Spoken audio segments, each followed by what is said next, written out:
Namaste to all. A very, very beautiful Atharvaveda mantra. Atharvaveda 4 by 11 by 7. Om Indro Rupenagnir Vahena Prajapatihi Parameshti Virat Vishwanare Akramata Vaishwanare Akramata Anaduhi Akramata So Adringhayata So Adarayata. So here Almighty God speaks about the speciality of a yogi. God is directly speaking, or God is directly praising who is a yogi. God says, Indraha Rupena Agnihi. That the Acharya is Rupena Indraha. An Acharya is equivalent to Almighty God. If you want to know the form of Almighty God, see the Acharya. Acharya is form of Almighty God. That means Acharya is the living residence of Almighty God. Almighty God lives inside the Acharya. That's why God says, Rupena Indraha, that yogi is Sakshat Paramatma, equivalent to me, God says in this mantra. And God speaks about the speciality of a yogi in this mantra. God says, Vahena Prajapatihi Parameshti. See, Parameshti means Sabse Uttam, like Parameshwar. There is nobody above Almighty God. That's why he is called as Parameshwar.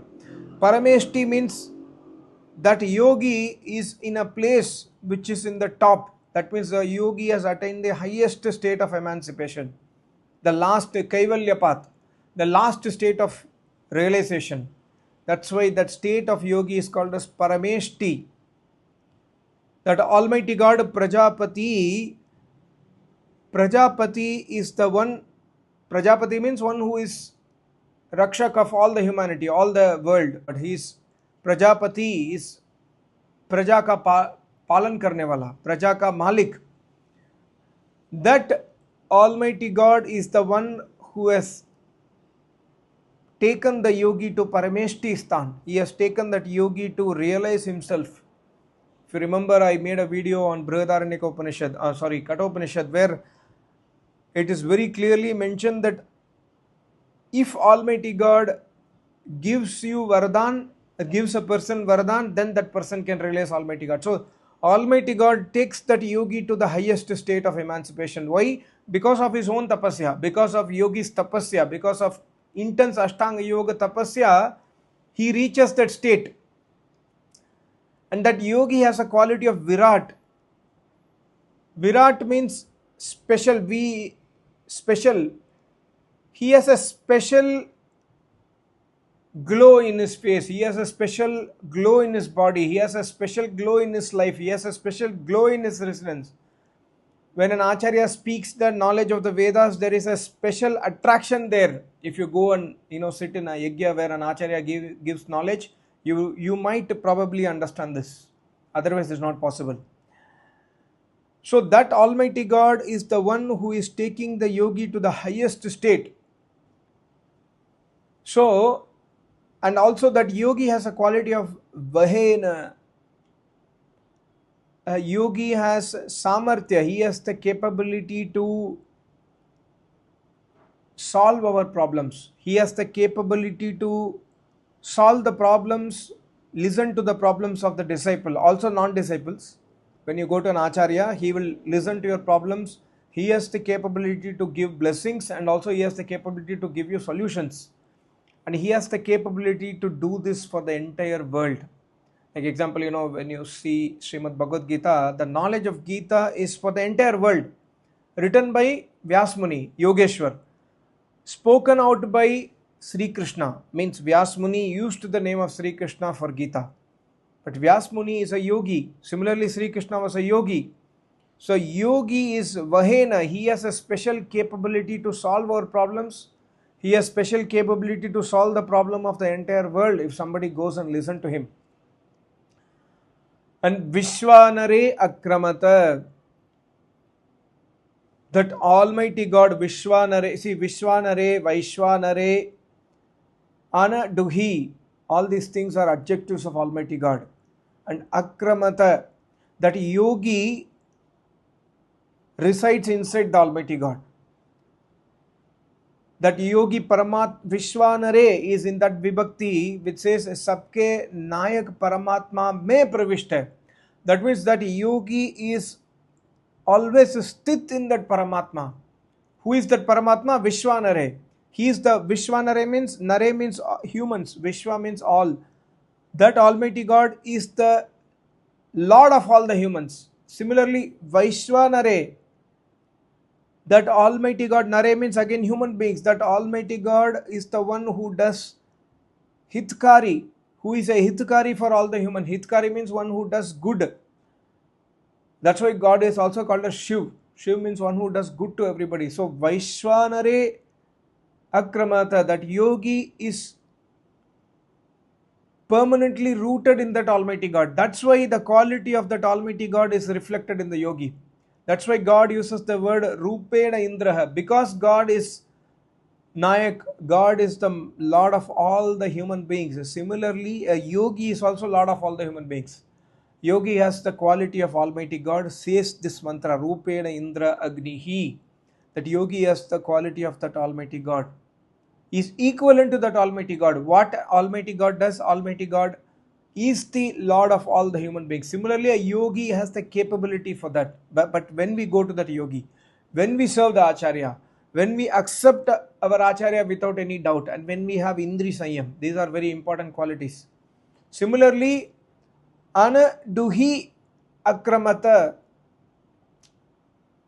Anaduhi, one who is giving life to everybody. Almighty God is the one who gives life to everybody. Similarly, in reality, when you have an Acharya in your life, you will experience that he is the one who is giving you life.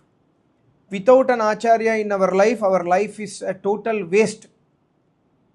Almighty God gives life to all the, not only human beings, to the entire world. But who is that who is making the life sensible? Who is that who is explaining to you the objective of our life? That is Acharya. That's why Anduhi Akramata, that Acharya is permanently rooted inside that Almighty God. So the quality of Anduhi also comes into the Acharya. And we must understand here, Almighty God says, Saha Adringahayata. I am the one who is holding that yogi. That means I am the one who has made that yogi a yogi. You are normal human beings. Go to that yogi and serve him. He is equivalent to me. I am holding that yogi as a yogi. So Saha Adharayata. Actually, Dringhayata and Adharayata are more synonymous meanings. So if God is making somebody as a yogi, human beings cannot judge that yogi. Human beings do not have any power to say that he is a yogi or he is not a yogi. This position of yogi is awarded by Almighty God. Saha Adringahayata. God is giving the title of yogi to an Acharya. Who are we human beings to judge that, okay, is your Acharya a yogi? I doubt he is a yogi. This kind of thing comes to me in the YouTube channel. I'm not too sure if Acharya is a yogi. You are not capable to decide that. It is the decision of Almighty God. It's a decision of Almighty God, because God says in this mantra, Saha Adringahayata. I am firmly establishing that Acharya as a yogi. And Sa Adharayata. And I am holding him as a yogi. Why? Who are you to judge him as a yogi or not? You cannot judge. You don't have any capacity. I have already given the title to that person. He is a yogi. So see, basically God gives the qualities of the yogi. That's why, when you go to a yogi will not say that I am a yogi, I am yogi, I am yogi. Yogi's qualities are not spoken out by yogi. Yogi will, my Acharya, my Acharya's typical style is, my Acharya always explains the Veda mantras about the qualities of yogi. Thereby we can understand how is our Acharya. We can know our Acharya's life and we can compare. Oh, the Veda mantra also speaks the same thing. And these qualities are seen in the Acharya. Like, the mantra says Virat, Vishesh Prakashaman. Just like the sun, like my acharya attained the samadhi, the sun in the sky is nothing in front of the acharya's eyes. The eyes had a glow of thousand and crores of suns. Nobody could dare to see my acharya's eyes because they will immediately close it because of the prakash, tej. It's extremely powerful eyes. His body was glowing like a sun. So that is why, we must understand the quality of a yogi from Vedas and compare. Is our acharya a yogi? Many people have an acharya who is a self-made yogi. Compare these qualities. Is that yogi made by Almighty God, or is it self-declared yogi? Self-declared yogis will not have the qualities of Vedas. Acharya made by Almighty God will have the qualities of Vedic knowledge. And that Acharya is firmly established in Almighty God. And that God qualities will be seen in that Acharya. This is extremely important Veda mantra. So we must understand that Acharya is equivalent to Almighty God. If somebody asks, my Acharya always asks, if somebody says that how does a yogi eat, how does a yogi sleep, or like how does Almighty God eat, Almighty God sleep? Almighty God does not eat, but somebody asks how does Almighty God sleep or eat? Go and see a yogi, because Rupena Indraha, that yogi is equivalent to that Almighty God. The yogi has the qualities of Almighty God. My Acharya always says, except two things, Srishti Rachana, Srishti Ka Pralay. That means universe creation and destruction cannot be done by yogi. Rest all the qualities are inside the yogi, which is there in Almighty God.